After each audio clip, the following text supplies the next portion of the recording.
Hey everyone, this episode is brought to you by River, the place that I personally go to securely invest in Bitcoin with confidence and with zero fees. This is a whole new category of product, a super app run by communities, not by centralized parties. And in some of these countries, many people have literally, this is the only app they have on their phone. It's the app that can replace all other apps.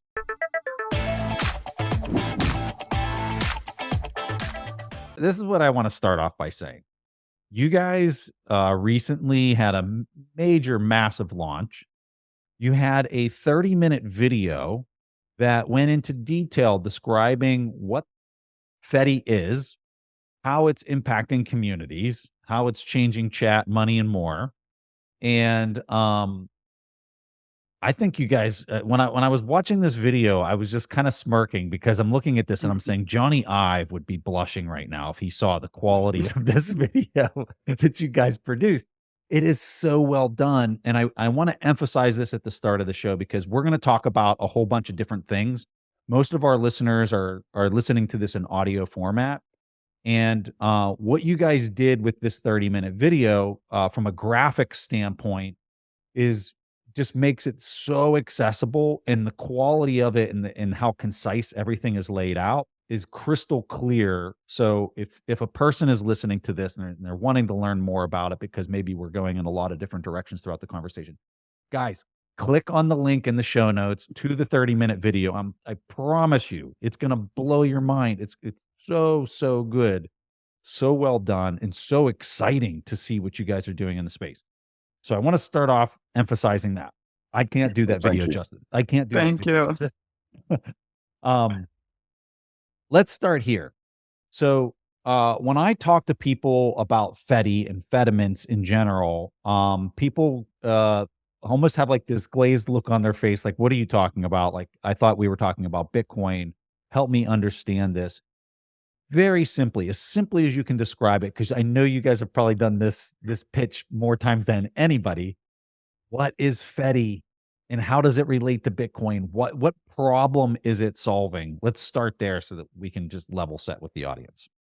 Well, I will say that as Fedi has matured, and as our understanding of what Fediments is capable has matured, our language for it has changed because we realized that what began as this really the first ever eCash protocol, which we can explain, that's another buzzword, running on top of Bitcoin, morphed into this form of community custody, which can turbocharge existing ways communities come together to custody money. And then eventually morphed into this community super app, a super app like a WeChat or like Alipay in China and like Telegram in the West, or what Elon Musk wants to turn X.com into. But instead of being run by some centralized party or an individual, it was being run by communities on behalf of communities. So because of that, because it's expanded in our understanding what it's capable of, the language is still new to us because the language is changing over time, to be honest. But the current language, you have two different things. You have Fedimint, which is the power behind, and I love Renata to give her own take on this, but Fedimint, which is the power behind Fedi, and this is this community custody protocol using this incredible technology called eCash. And it allows communities to come together, choose trusted members of those communities, we call them guardians, to manage money and resources on behalf of the community. That's what Fedimint does. And what Fedi does is two things. One, it builds this incredible app experience, a super app experience that takes the best freedom technologies in the Bitcoin space, including Fedimint for custody, but also obviously Bitcoin for storing the value, and Lightning to send that value around at low cost, high speed, and others. It uses Matrix for chat. It uses Nostr for identity. And in future, any other freedom technology you think makes sense. And we, for the first time ever, bring it all together in this one super app. So you don't have to have this smorgasbord of different apps trying to navigate. You can have one place and you can see the entire Bitcoin and freedom technology sphere in one place. That's the Fedi app.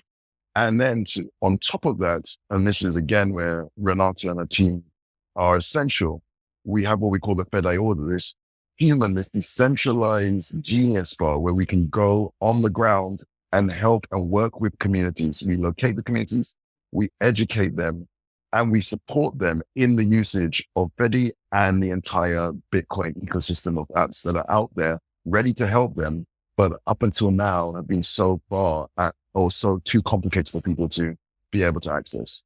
So those are the two things. Renata, you might have a different I think it's a very nice explain.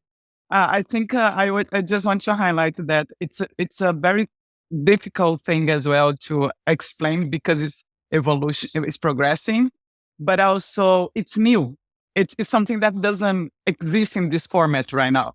So if today I say to you, look, you're gonna jump in a stranger car, and a few years ago, if I say you're gonna jump in a car of a stranger, and he's gonna drop you whatever you want, and you're gonna pay him through an app, or if I would say you're gonna even sleep in someone, a very strange house, in a random place in Europe, you would say, "Are you crazy, Renata?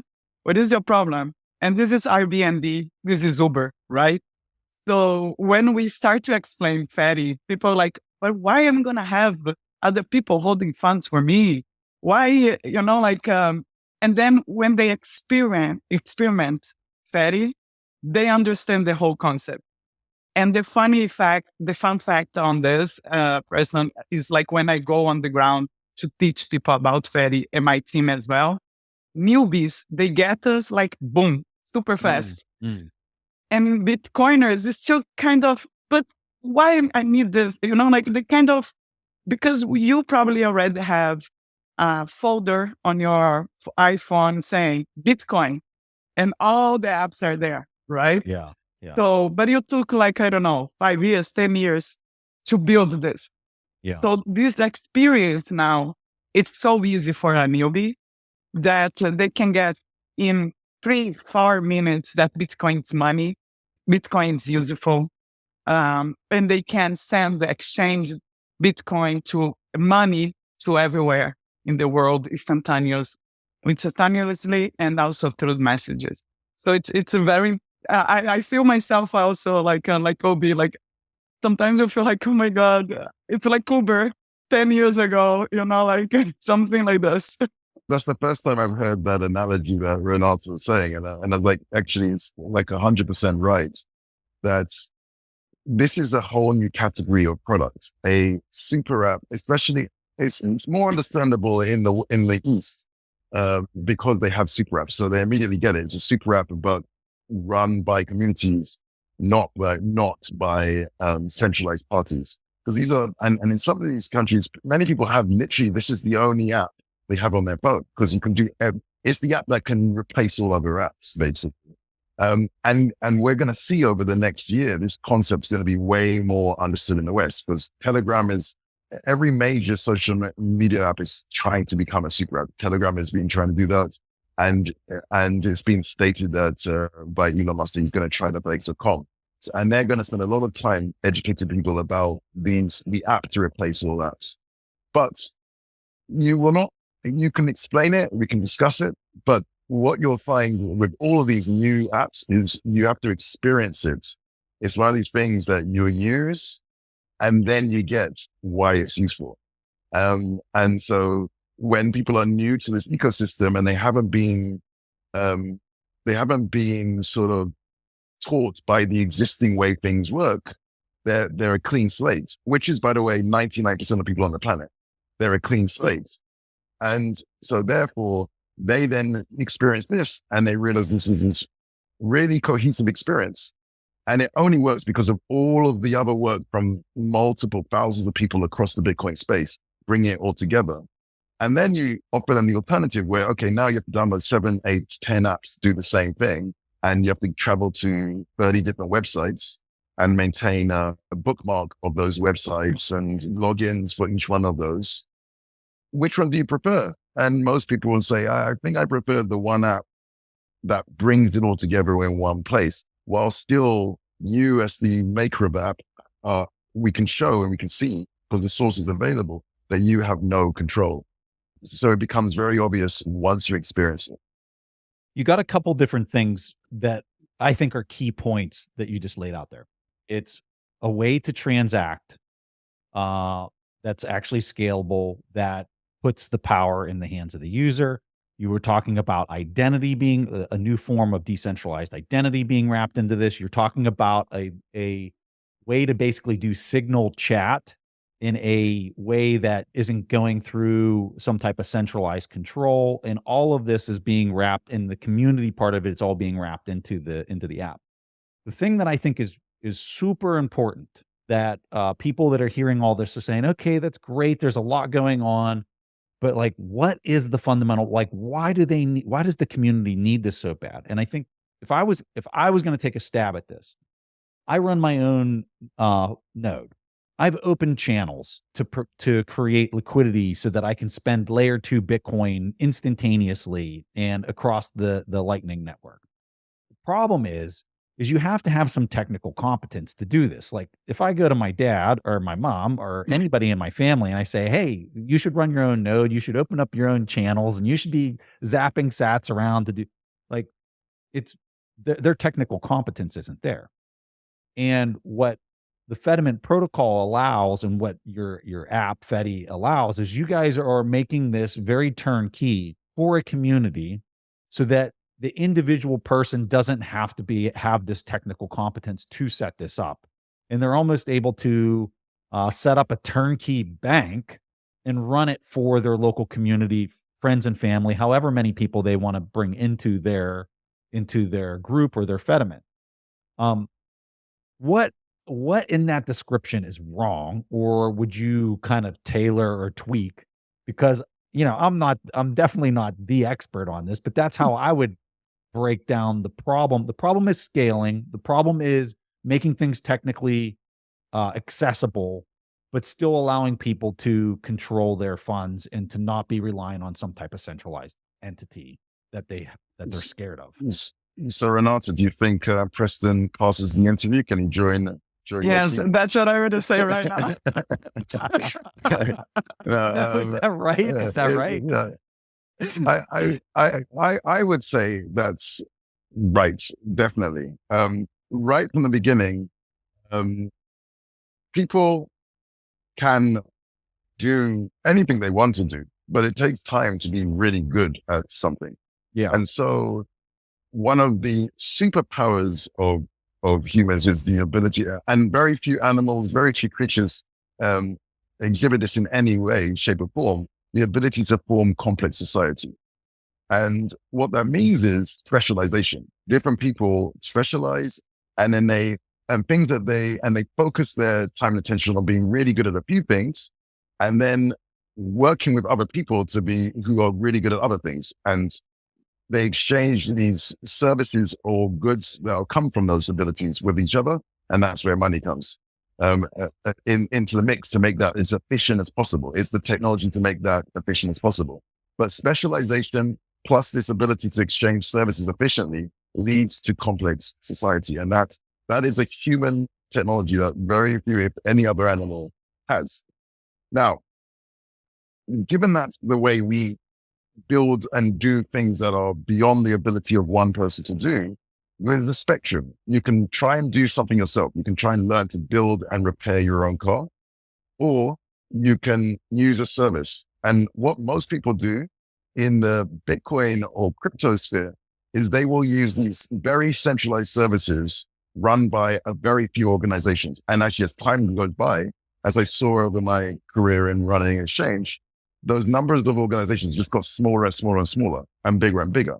Whereas the top 2 or 3 exchanges in the world now support well over 50%, 60, 70% of all trade volume and users. And if you extrapolate, you're going to have these 1 or 2 organizations that everybody's using. Or you have to be able to do every single thing yourself, which doesn't lead to you being able to do the most sophisticated things, because you only got 24 hours in the day. So there's this whole area in between those 2 extremes, 2 or 3 centralized entities, or 8 billion people who have to try and be jack of all trades and master of none. And that is where you have communities ranging from families and the groups of friends to clubs, to small towns, villages, to companies and corporates, and to cities, and potentially even countries, all between those two extremes of one or everybody. And that is where Fedimint comes in. It provides a technology that allows communities from 3 people or 4 people to 400,000 people, which is the vast range in between, to come together and be able to provide a service to all of their members that is similar, in some ways better than these very centralized services, but takes them way closer to having the control within their community. But they can still leverage the power of the community to specialize. Some will specialize in being very trustworthy and more technical, and they can provide services to help maintain the system, while others want to use and transact, and others can support in terms of providing community. And you can specialize, but at a smaller scale. And so we think that that range in between, if you look at the world, is where majority of people live. They live in this world of multiple groups that they live, and there's not been a technology that leverages that existing technology of community and allows you to leverage that to provide an incredible experience for a subset of people or multiple subsets of people until Fediments. And I would like to add something to that, because that's from the experience that I'm having on the ground, which is the ability that, so generally products give you a format and you just use that format, right? Like I have an exchange, that's what you can do on this exchange. I have a bank, that's my portfolio. In the case of Fedi, because we are centered on the human side when we build, we allow people to choose what they want, how they want to create their own super app. And this makes a lot of difference, because when I speak with different people, so I spoke I remember in Ghana explaining Fedi, and a guy from a manicure association said, "Oh, this would be an amazing tool for us to having." We receive all the times foreign people, and they come to us and they need to book on WhatsApp. We don't have dollar, like we cannot it's difficult to exchange the dollar. So it's like having an app of the manicure app inside of Fedi, or a community that wants to save together. So then you can grab whatever makes sense for this community and put together. A meetup that wants just to educate people about Bitcoin. So they can put different tools, and they can, use these tools for educating people how they can use Bitcoin, how they can buy Bitcoin. Or even people like you, Preston, that wants to create a VIP list, a VIP community for your followers, So you can have your app inside of the app to offer to them, your community, your space. So it's mind-blowing, because I feel like it's that organic thing that was shaping by different people, by different needs.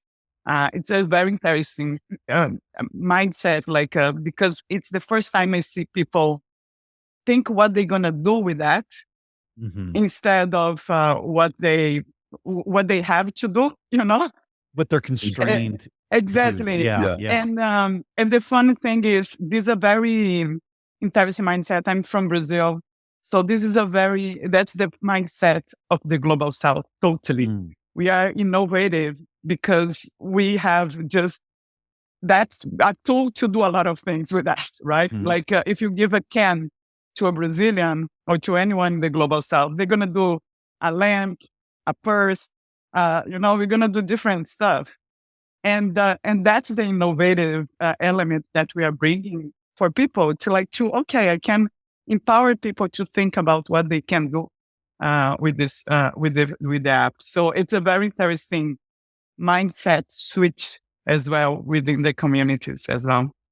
Obi, you said the numbers on if I wanted to create a Fedimint with just the 3 of us, I can do this. Or if we had 300,000 people, and let's say I'm running a large organization, I can create a Fedimint for all of those people as well, as far as the scalability It can get pretty small. It can get pretty large. If I was going to do that, if I was going to set up a Fedimint for the three of us right now, walk me through what that, like, real simply, what would that look like? How long would this take? How difficult would it be for me to do on the app? So first of all, I misspoke. The ideal minimum is 4, not 3. So it's 4. like Okay. All the right. 300 So we on the need to other find side. someone else. Let's say Jeff Booth Yeah. was here with us. Yeah, exactly. Okay. You can, but also it's actually possible to run I actually did an article about this Okay. about a month ago. It is possible to run a federation by yourself as well. And it's useful sometimes for anything from testing and development purposes, if you're a developer, or if you want to have this sort of really cool and simple to use multi-sig custodial offering, spending wallet. You could also do that. So that is possible. But the recommended way is a federated mint. And so Fedimints. So that would, for various reasons, the minimum would be 4. So walk you through the setup. There are, we're actually going to be adding a button in the app, which is like create your own federation, and it will explore in the coming weeks or so, which will give you a list some of the different ways you can do it. Mechanism number one, if you're someone who's quite technical, you can take download the code from GitHub, where it's a site where the code is hosted. And you can run it, have your own server, let's say your home server, similar to where you'll be running a Bitcoin node or in the cloud, and set it up yourself and follow the instructions. And we have lots of detailed instructions if you want to do it that way. And I would say if you wanted to do it that way, you're probably talking about half a day to set up. If it's you, not me. If it's you, not me. If it's someone technical, someone who's comfortable setting up Bitcoin nodes in that way. Yeah. Then the next step is we are working with partners and eventually want as many as possible. So we want this to be on Start9, Umbrel, Raspberry Blitz, and more. People who have basically systems to make it easy to load and set up freedom technology. So This is Bitcoin nodes. For people that don't know what Start9 or Umbrel is. So if you want kind of a turnkey way to run your own local node, like you got a Raspberry Pi or whatever type of server hardware you want, you can download this software onto it, and it makes the whole experience just super easy. And what these software providers have is like an app store. So if I wanted to download the Fedi app inside of the Umbrel, almost like, you're on your laptop and you have like the whole or just on your smartphone, you have all these different apps. This is what these servers are like, this turnkey software that Obi's talking about. So Yeah. you would basically be an app inside of this, I'm assuming. Is that right, Obi? This would be the Fedimints app you would download. Yeah. Yeah. So we want to work with as many as possible.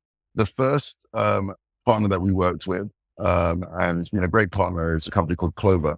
And and what they allow you to do is they allow you to set up a Fedimint server or multiple Fedimint servers.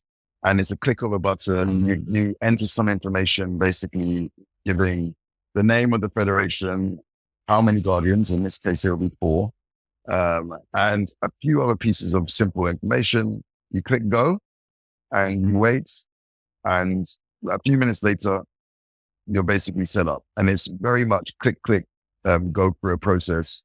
You should be able to set up in a matter of, as someone who's just comfortable filling forms in a web browser. So, that's a majority of people who are computer literate and so on should be comfortable with that. You should be able to set up your federation in a matter of minutes. And then we're quite excited to see over the coming months a growing set of organizations who are willing to help people do it. Because there's some people, even going through that, they'll still like that sort of helping hand to help them set up and provide ongoing support. So they will still be having their own federated server that they control and is theirs, but someone will help them set it up, walk them through it, and provide ongoing support if they have any issues. So that would be more of an assisted setup as well. In an assisted setup, then the effort for you is zero. It's other than deciding to do it and answering a series of questions for someone, maybe on a call, saying, well, what would you want to be called and so on? Okay, let's walk through. It's now set up. And if you have any issues, please contact me and I'll help you out. So the effort for you there is now zero, beyond the deciding of doing it. So you go from half a day for someone technical to near zero for someone who's not technically, you have the fully assisted with Clover in between, which would maybe be half an hour Wow. if you're willing to log onto a site and put in a few options. Wow. Preston, I just want to highlight something on this description, which is if you think about how many people Obi is mentioning here that we could involve from the ecosystem. And that's another point that I really, really like by working with Fedi. It's not about just us, but like involving the whole ecosystem and bringing jobs, bringing business development for the whole ecosystem. It's the concept of winning together, right? Like not just making Bitcoin win by winning together. That's the first time that I experimented this as well. Like you can help your friend in the ecosystem to succeed as well. Yeah, that's a great point. Yeah. No, go carry on. No, it's just that because I sometimes we don't realize that. And in another hand, how difficult is that too, right? Like it's very easy to create a centralized system, it's super easy. But when you create like a decentralized one, it's like involves so many people, so many components around that. Mm-hmm. And sometimes because the app is super easy, people don't realize how difficult is the behind the scenes to make this happen for people as well. It's always so easy to make something in a centralized way, which is why the first thing you see are these highly centralized solutions. Decentralization of infrastructure is hard, but it's worth doing. It makes the system more bulletproof, more anti-fragile. And so if we can do it, we must do it. Well, and I think in a lot of the communities that you guys are really working with here initially, they're dealing with local currencies that have absurd inflation rates and are just almost horrific to deal with relative to the dollar, relative to Bitcoin. And so there's a huge incentive for these local communities to really kind of rally around something that puts this directly into their pocket to instead of being a victim of these currencies, but to take advantage of the new opportunity that Bitcoin offers. Talk to us, Renata. You've spent a lot of time on the ground interacting with people locally, vendors. What is that like? Like how does the discussion start, and then how do they mature? How open are people to this idea and this technology? Just I'm really curious to hear that first person experience. So basically, and that's a bit of difference the approach that we are having. It's by using, like I don't explain what Bitcoin is. I don't go over what is the inflation, the history of the money. I simply say, look, we do like this dynamics, which is like a very fun for people as well.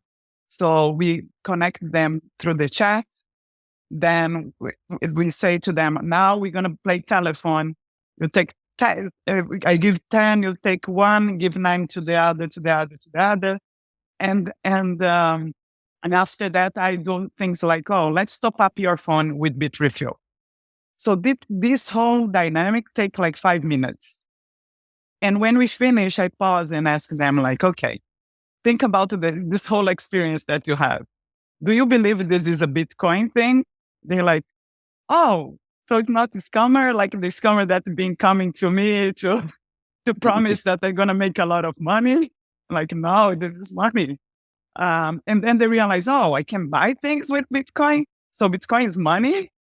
And then we start to, dig in more and more in the app with partners, not with just our stuff. Yeah. And they realize that, this actually is very useful for me. Yeah. And even like in a different ways, because we understand as well that this variation of the Bitcoin for someone that earns like really little, it's a big thing. So that's why we have like this middle of the stage, which is a needed thing, which is the stable balance tool that they can convert into USD and kind of hedge their funds. This is a really big topic. Yeah, we need to cover this topic.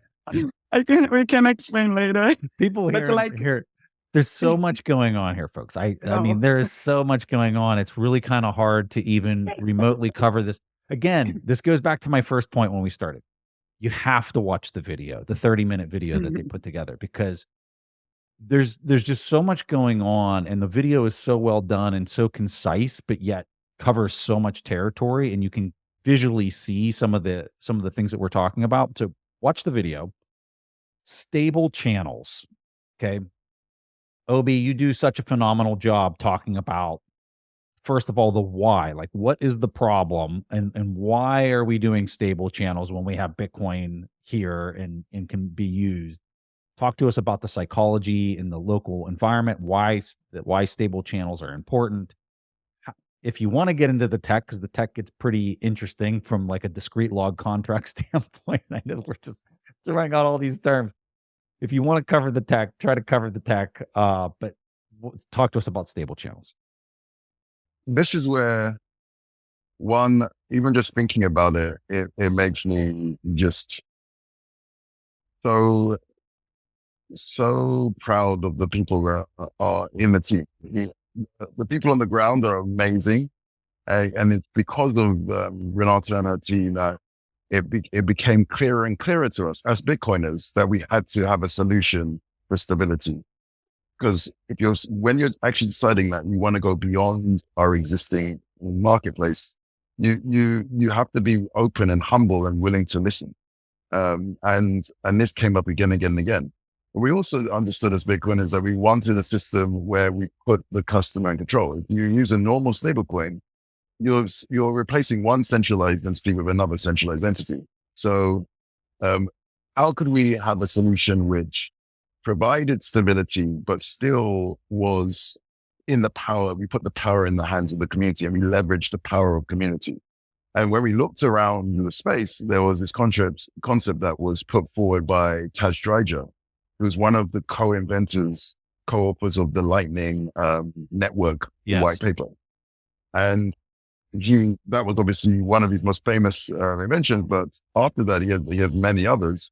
And one of them was this idea of discrete log contracts. Now, ultimately, what it meant was an ability to use Bitcoin and things like the Lightning Network to be able to stabilize the value of Bitcoin, reduce its volatility. And what does that mean? It means that you can, as a user of this service, you can have an experience like your Bitcoin is acting like USD. Or it could act like any other currency. It could act like your local Kenyan shillings or anything else. Now, I won't go any more into the technical details of how that works. I can do, but I don't think that will do your audience a service. But if you're interested in that, check out Discrete Log Contracts, Taj Dryja. What we did at Fedi is we realized this was a mechanism that existed that can allow us to have our cake and eat it too for our users. We can give users stability, but still it will be all Bitcoin in the actual system. And so when we have this insight, it's one of our first earliest insights.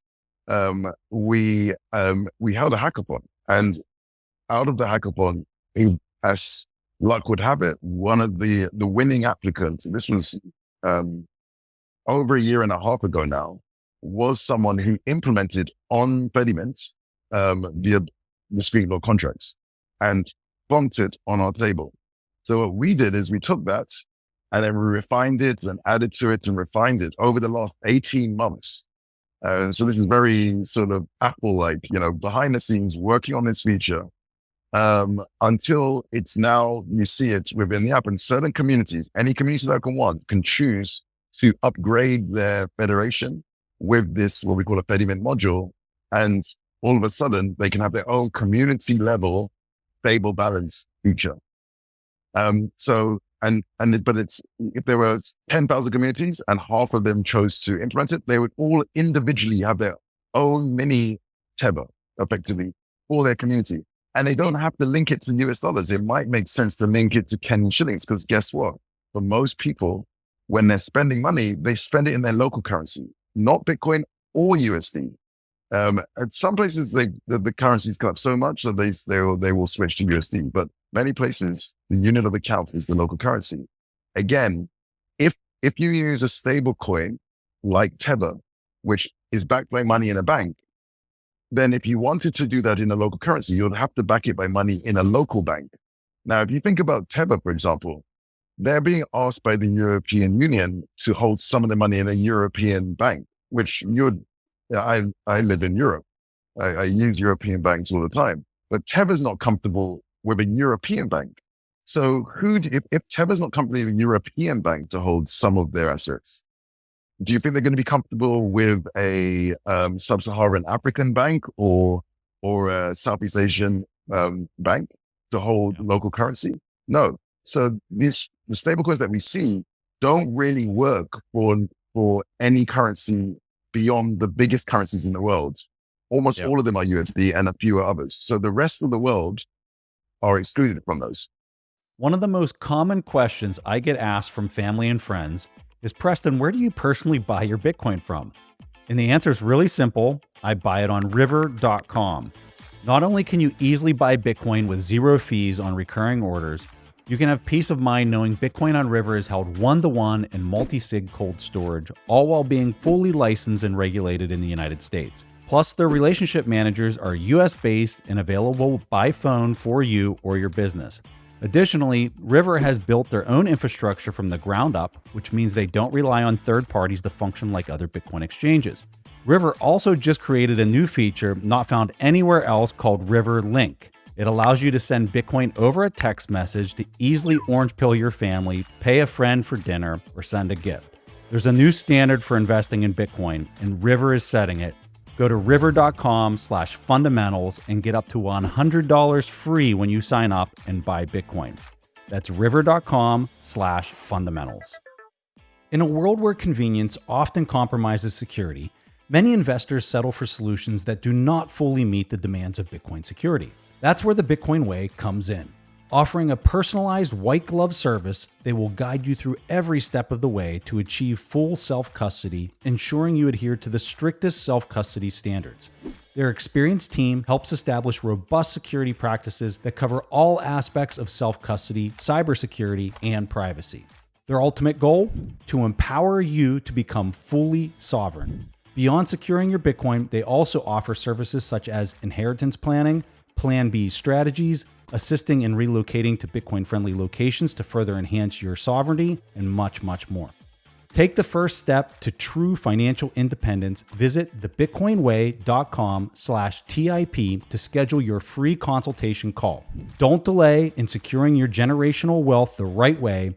Opt in for security over convenience and protect your future. Your family line will thank you. So that's the problem that cannot be solved by anything other than an approach like the one that was invented by Pysh. So we've now implemented that over 18 months, integrated to make sure it's production ready, because getting out something from an idea to being production ready is a very long path. And then made it very simple with an incredibly simple UX for users. So then what happens is in communities around the world, they can have their own local currency, but in digital form. They don't have to hold their local currency only in cash. So if I want to go to my bank to get more money or receive payments, I don't have to walk potentially kilometers to receive it in cash, meaning that my medium of exchange experience is hours. We're in the West. Medium of exchange, when we use money as medium of exchange, it generally is an experience that lasts seconds. We take out a card from our wallet and tap, or take out our mobile phone that's already in our hands and tap. And that's it. We've used money as a medium of exchange.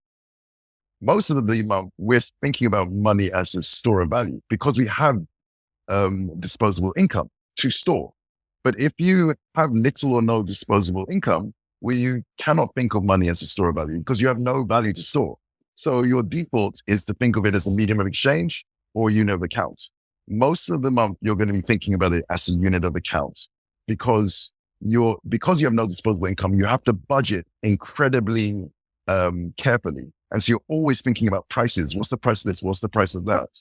And therefore, a 20% reduction in your spending power in a month could mean 20% less food that month, 20% less meals, 20% less travel, 20% less accommodation, or 20% less medicine, because you have no disposable income to have that buffer. So you cannot afford the short-term instability.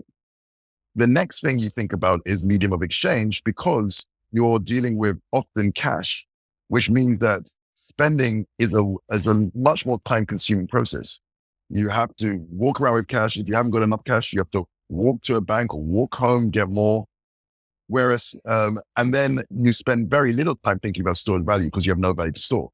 Soon as you gain store of value, which is the case for most of the people in the West, your view of money does a 180. You spend most of the time thinking about price charts and so on, and investments and so on. So you're spending 80%, 90% of your month when it comes to money, thinking about it as a store of value. Your time spent thinking about it as a medium of exchange is literally minutes per month. You take all your payments together and all the times you have to tap, it's probably like 5 minutes. You thought about it, you use it as a medium of exchange, and you almost never think about it as a unit of account. Think about the last 5 times you bought a cup of coffee. How much was the price of the coffee? Do you even remember? You don't, because it was so cheap for you. You don't even think about it as a unit of account. Mm-hmm. So and that was one of the big insights that we had from our team on the ground, from the Fedi Order, that the moment you no longer have disposable income. So it's not really a global South and West thing. It's more of people who have disposable income wherever they are in the world and people who don't. Yeah. And so who have capital that they can use whenever they want or not. And obviously, there's a higher percentage of these, a higher preponderance of these in the global South than in the West, but they exist everywhere. The moment you don't have disposable income, your view of money does a 180. And it's very hard to empathize and understand that world if you exist in the other. So the moment you have disposable income, very hard to understand that literally your view of money does a 180 the moment you no longer have disposable income. And that's it. That's what we built. We built this incredible, simple experience. It was built based on people being on the ground, helping us understand and get past our own bubble, our own sort of consciousness bubble of how the world works for the world where we live in. And it allowed us to build this very simple product. But it was nearly 2 years in the making. Here's what I find so fascinating about this, because if you're in Kenya and you see this on display, Renata comes and she's showing you how you're zapping units around, and then she surprises you and she says, "Oh, that was Bitcoin. Surprise." The person, I think the very next thing that person's saying is, how can I have it be a Kenyan shilling and not Bitcoin? Especially if you're not a net producer or have a bunch of excess, because all your bills and everything you're paying in town is in Kenyan shillings. So it's very logical that that's the next question that they have. And what Obi just described with discrete log contracts being on top of the Bitcoin Lightning Network, which is effectively a derivative, that one person's going long Bitcoin, the other person's wanting the Kenyan shilling exposure, through the Lightning channel being able to zap sats back and forth to each other is, I have no idea at what rate, but it's some absurd rate per second, right? Because all of that exists today, the technology of this exists today. Renata's next response to the person is we can turn this into Kenyan shillings, even though it's all Bitcoin under the hood, and it's going to perform in the exact same way, which then opens the floodgates to the local community to start basically paying. And they think and they feel like it's Kenyan shillings, but it's all Bitcoin under the hood. Is this properly described? It's 90% correct. Okay. Okay. And this would be the point where I can know there'll be a lot of people rolling their eyes who are highly technical. Yeah. You've got the essence of what we've done. But one 90% still an A. 90% still an A. It's still an A. I think it's an A. It's an A. But I do want to clarify a few things because I and you will be lambasted and of course, and rolled across the coals if we don't. So one, dispute law. First of all, the concept of stability as an idea is technically, it's impossible to ensure stability of prices forever. Yes. It's just not possible. Even fiat currency, US dollars and so on, attempt to do that. So you have central banks and so on attempting to keep the US dollar stable. And we all know that at some point it will stabilize. It cannot be kept forever. So it's not possible to do it. Some people then suggest, we then shouldn't even try. And that is a position that can only be said from a position of privilege. If we have, and again, when you're not having to deal with, the counts, then the fact that the prices, imagine going to a store and all the prices in the store are constantly, you look and it says one price. You turn around, look back, the price is different. As you go to the counter, you came with a certain amount of money, but as you go to the counter, the price all of a sudden jumped up and you can't afford it. And you have to just wait there at the counter till the price drops down and then pay. It's not practical. Now, if you've got tons of disposable income, then you just come with 10 times as much money as is needed. Mm-hmm. And like 999 times out of 1,000, by the time you get to the counter, you're going to be okay. You're good. Even then, there will be an edge case where it goes up 100 times and you still won't be okay. But you can imagine if that's your buying experience, it would be a terrible purchasing experience. And so in theory, although stable prices are not possible forever, in practice, but just for our sanity, we need some sort of short-term stability, especially if you have very little disposable income. You just do from a matter of practicality. And yes. If you try to imagine a world where you had no stability, you'd realize it would just not be a practical world to navigate on a short-term basis. So that's why stability is needed in the short term. Some people would argue that you should just not try to go for stability at all. And again, this is a world where you have disposable income versus one where you don't.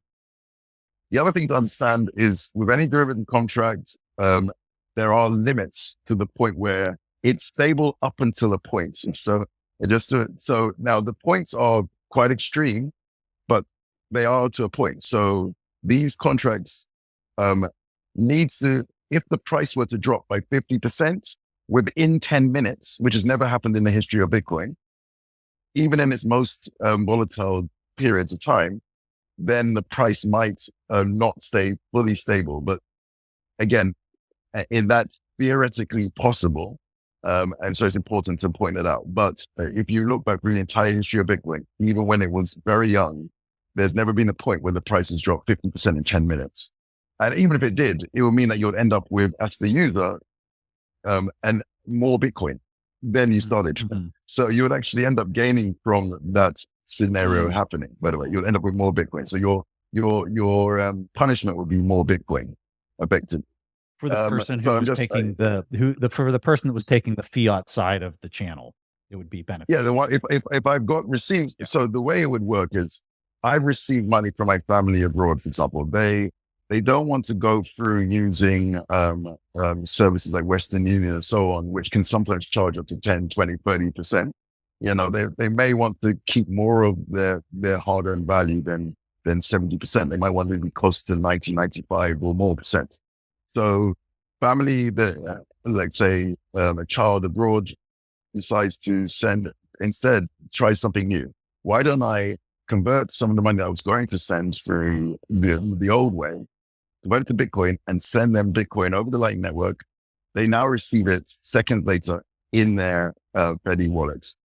And then they receive that money and they're not ready to spend all of it immediately. But they will spend all of it over the next week or two, generally, especially because they need their money. It's not, they have no disposable income. So they are going to use it for their day to day. And so they'll draw down a bit over time. And so while they're waiting, they will immediately deposit it into their stable balance. It's almost like a role reversal. Bitcoin is used as the medium of exchange, and then the local contract is actually the store of value for the short-term storage of value. And then as time goes by, they remove from this almost like a savings account back to Bitcoin as their current account at the point as they're on the till, and will pay for what they need. Or they will work with someone or some organization, and there are many in multiple countries, that will allow them to convert, say, a day's ration of that amount of the amount that they've locked up into cash, and they will spend that cash locally as their medium of exchange, Bitcoin to local cash, and spend, while they keep the remainder in digital Bitcoin that's locked to the value of Kenyan shillings in the Fedi app. So that is an example of one user experience. And it might come from, instead of it coming from friends and family, it could come from an aid agency, or it could come from an NGO or a humanitarian organization as well. But as long as there's that mechanisms to convert it into the local system, wherever that may be, mobile money or cash, the whole system works. So that gives you an example of how it can be used. And it also gives you an example of how simple it is for the user experience to be. Obi, getting deep into derivatives without really saying I'm getting into derivatives. Okay. I want to, and for somebody listening to this is just a tiny morsel of an example of how much is going on under the hood and what this team is thinking about and what they're accomplishing. It's totally mind blowing. Talk to me, Renata, talk to me about the Save the Children partnership and what you guys are doing here. So Save the Children is a partnership, is this huge organization that supports kids around the globe that are in the risk situation. And the idea of this project, it's help them to improve their ability to send benefits to their beneficiaries. So right now it's everything done either from Western Union, all the traditional system, which is not so efficient, like these vouchers that they send. They don't have traceability. They don't know, these users, the beneficiaries have a lot of risk when they, go to exchange for the funds sometimes. And sometimes they don't have documentation as well, because they're refugees leaving the country. Or sometimes what happens is they at first, to respond to an emergency, I don't know, earthquake. So then all these traditional institutions are, locked. They have the fund, but the funds can't arrive in there. So they're trying to find a system that is more efficient on this flow.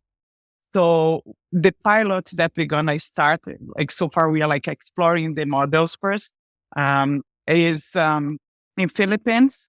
And the idea is create reproduce something that is become more a trend now between some organizations, which is instead of you send funds directly to some individuals, which is possible too, you have a community, a group, and you send to the group, and the group is on charge to distribute these funds.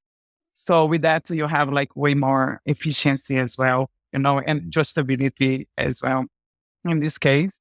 So in our partnership with them, the idea is exactly this. It's how we can help them to create an e-voucher system that if they wanted to send funds to these communities locally, they can send, super fast and make sure that arrives safely in the places that's needed.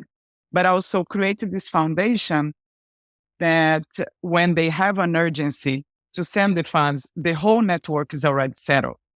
So let's say I have a group of women in Philippines that Save the Children works right now, and we're going to send funds to this group. And then a regular basis, just funds that they send to help them locally. They have already the network, the connections. So we establish the whole process. If tomorrow, knock on the wood, they have like, I don't know, a tsunami, this is going to be automatically directed to the group, to the, to the benefit of the group. In the future, ideally, we wouldn't even not needed to convert this into cash, right? Like the idea is like onboard the business around as well. So we can use just the money within the federation in eCash or Bitcoin, depending on the situation, in a way that they can easily provide the everything that this community needs. And Renata's really downplaying the significance of this sort of model, which again was found from working with communities on the ground. And that's for me, one of the real big insights is that the technology is incredible, but the human technology that Renata and her team are building is just as important and impactful. And one of the insights is, and we've talked about it in the launch video, is that normally we're used to seeing that innovation comes from the West, or the first world developed economies, or whatever you want to describe them.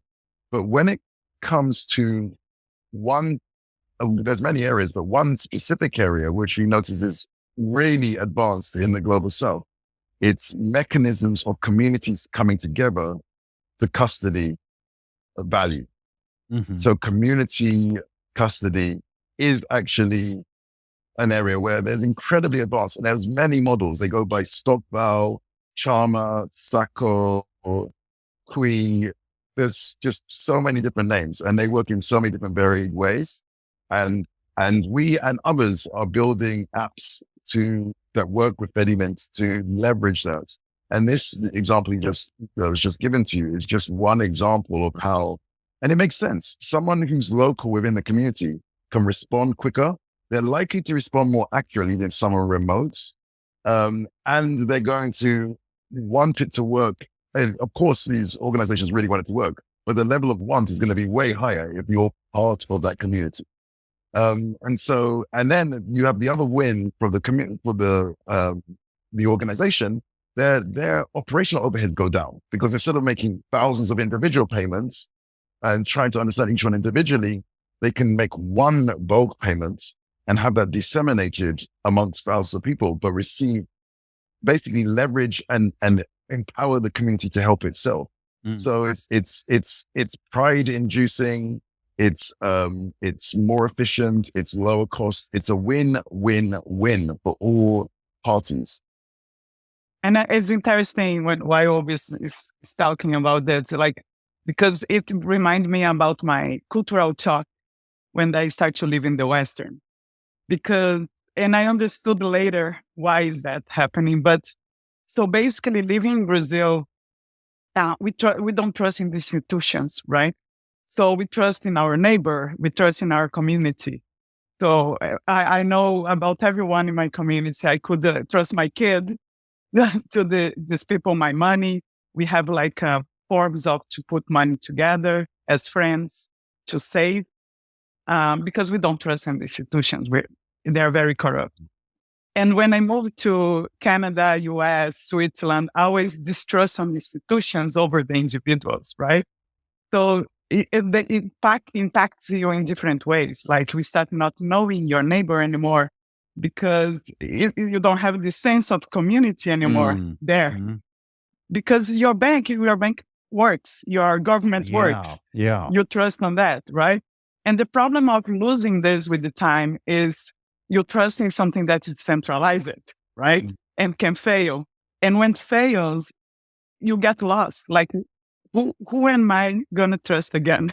And I've been seeing now in US, in Canada, this reverse movement now, right? Like everyone is start like, I think we should create an association here. I should cooperatives, things like that. So it's a very interesting mechanism that I feel 5 years ago, I was working on the ground with Bitcoin as well. and on the global south as well. And I was seeing this bottom-up revolution that Bitcoin was pushing with innovation, with people.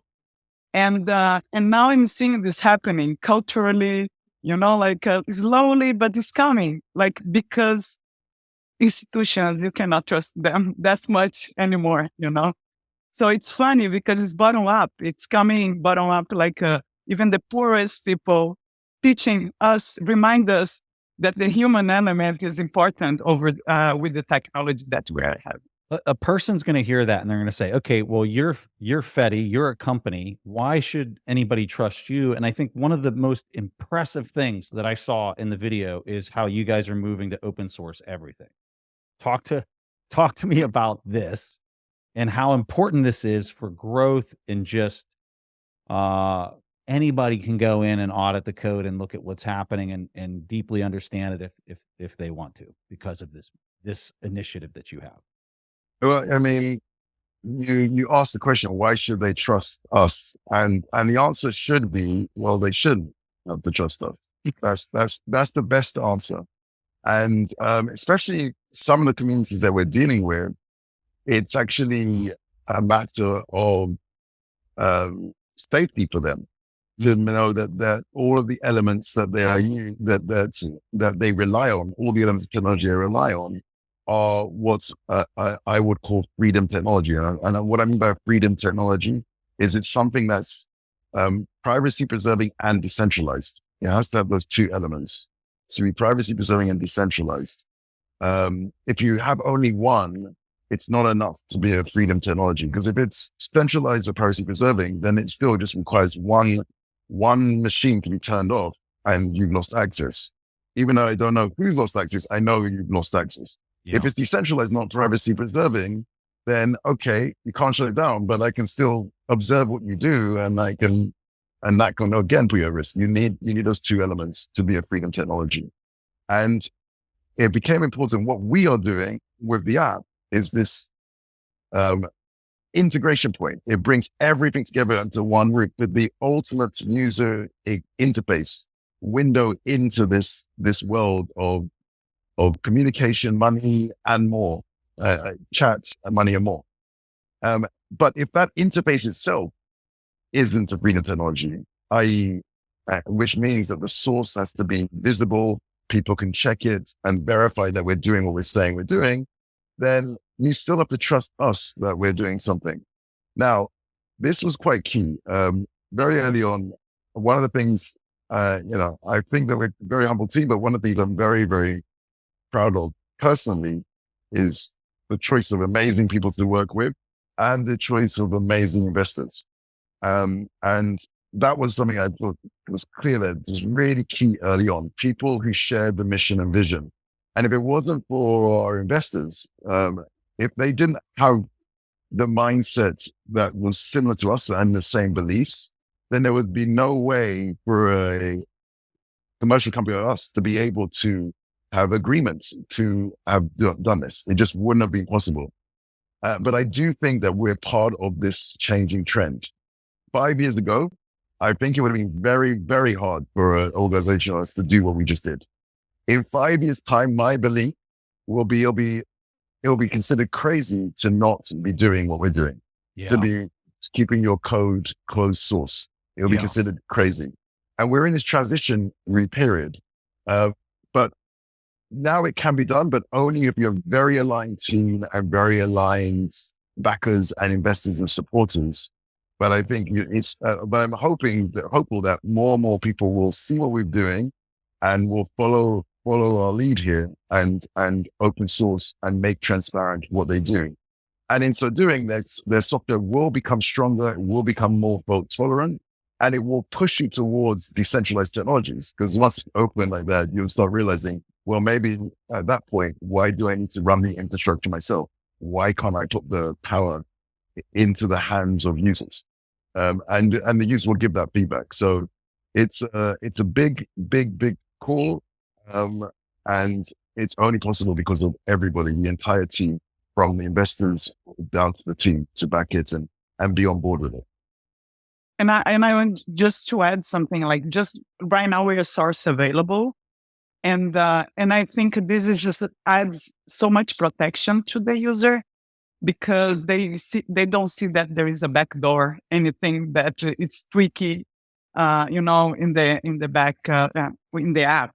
So it's a lot of transparency for the user. And if you talk about the decentralization, it needs to be transparent, right? Like at the wide scale, totally. And the other point that I never thought about it, and I think the developer is going to empathize with this too.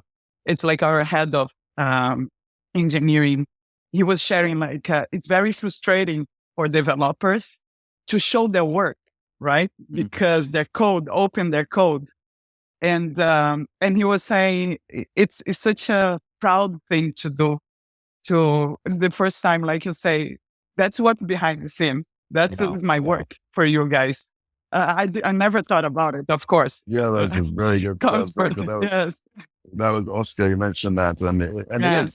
They built this incredible app and this incredible functionalities, and often these go to die. Or they benefit these centralized organizations, but people don't see the efforts that went into it. Now that the source is available, people can see it. And they can critique. Again, it's a very humbling experience. They're going to be open up to critique. No code is perfect, but I think this code is amazing. But those critiques will make it even better. But I think there's an important point that just to be very clear that Renata mentioned is that as of May the 4th, so May the 4th be with you this year. So we just waited to the announcements to publish it. The code is being source available. We had it in a few people's hands for safekeeping until the launch. And by latest, and it's very cool, latest January 3rd, so the anniversary of the start of Bitcoin 2026, it will be fully open source, AGPL open source for anybody to use in any way they want. But that's the latest date. It can be earlier. If we decide to, we can decide to make it open source earlier than that. And we may well do that. So, but just want to be very clear in case people state that we're saying it's open source right now. It's not, but the code is, but the most important step is that the source is available so people can know that we're doing what we say we're doing. There aren't backdoors in the code so that you know that we're not doing anything to, at least knowingly, and if there is an issue, please comment and let us know. And we've had it reviewed and worked on by, and our team is an incredible team, but we're trying to protect your privacy. We're trying to protect your decentralization. And we're going to continue to work to make this app and our service more and more decentralized and use whatever is the best freedom technology out there at any given time. Guys, this is so exciting. People can download the app. We'll have a link in the show notes if people want to download that. We'll also have a link in the show notes for the 30-minute video that I've talked about a couple times. What else do you guys want them to be directed towards if they want to learn more about this? Our website, we have our Twitter, now X account. Yeah. We have also a Telegram community, all Fedi BTC. And for developers, there is a Discord as well, a channel that we specifically talk about technical aspects as well. So there's like different. And we have the masters available in the communities. So in the website, you're going to see like there is our masters for different regions. They have like their contact there too. So that's also a different source. Yeah. Okay. I will have links to all of that in the show notes for people. If you're listening to this and let's say you want to become one of these individuals that's helping out your local community, we'll have all of that in there for you to click on and find. Wow, how exciting. How exciting. Thank you guys for your time. What an interview. This was fantastic. Thank you very much, Matey. Thank you. Yes, I'm super excited too. And watch for more news. They're coming more. We have more news soon. where it will then become a career risk and a personal financial risk not to make some of these Bitcoin adoptions that have kind of come to fruition over the last couple of years. And so when I look at the macro, I think we are at the cusp of tremendous growth. And that's why Fold said, we want to put a great company to be kind of synonymous with Bitcoin on the public markets that has a product that can actually both benefit shareholders from a shareholder perspective with FLD, but with Fold, our product itself,